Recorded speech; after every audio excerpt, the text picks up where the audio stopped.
my fuel tank on the SV650 is looking really worn, it's looking really dated. So here you can see there's some missing paintwork across here. I put on this carbon fibre looking effect top, and let's look at it, it's just not the right size, it's not the right fit, and it doesn't even look particularly carbon fibre.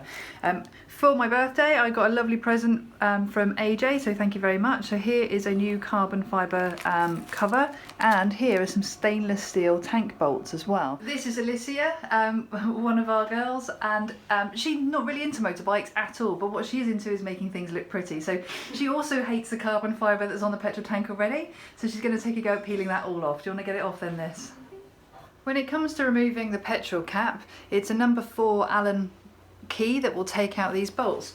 Although there's 7 bolts on the cap here, it's actually only held on by these 4 corner bolts. These other 3, so the very top one as you're facing the bike, and the 2 on the very sides are actually just fake bolts. If we take these 4 out and have the petrol cap unlocked, because that's going to be really important. You won't be able to take it off if you haven't got the key to it. So if we take that off and turn it over, you can see here how these bolts look. These ones, the top and the 2 sides, actually are not attached to the bike in any way, and it's these 4 that are holding it together.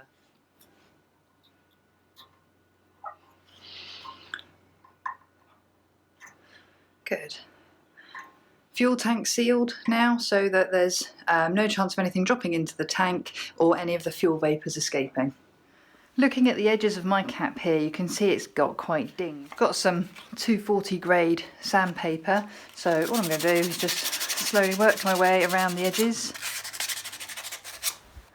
so I can get rid of the flakes of paint. That's all nice and smooth now, and I'm going to use Hammerite. I've got the spray paint version, and you can apply it directly to metal, which is fantastic. And with that type of paint, if you do get any somewhere else, don't panic.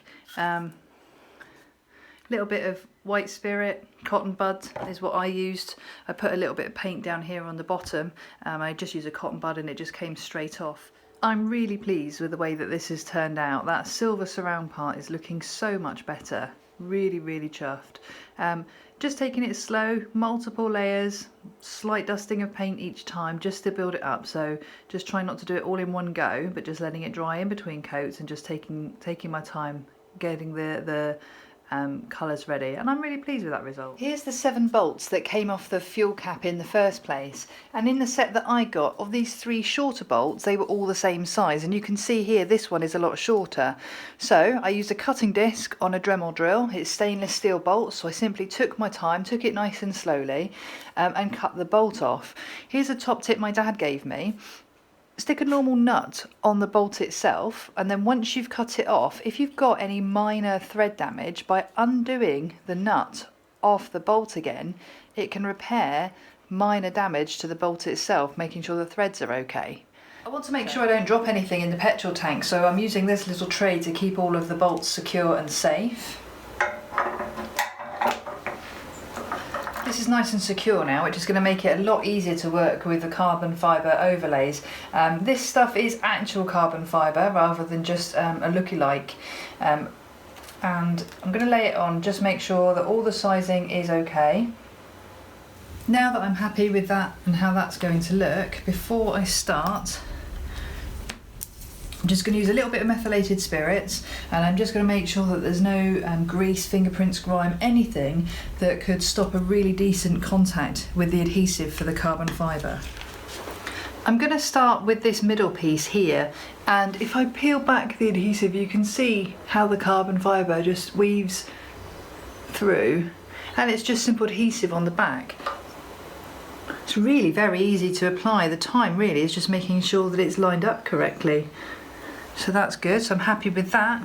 And again, just taking the time to position the piece before I unpeel it so that I've got it right in my mind's eye exactly where I need it to go to make sure that nothing catches on it. That's excellent, so I can freely lift the flap up without it catching on any of the corners, and all that chipped off paint is covered really nicely.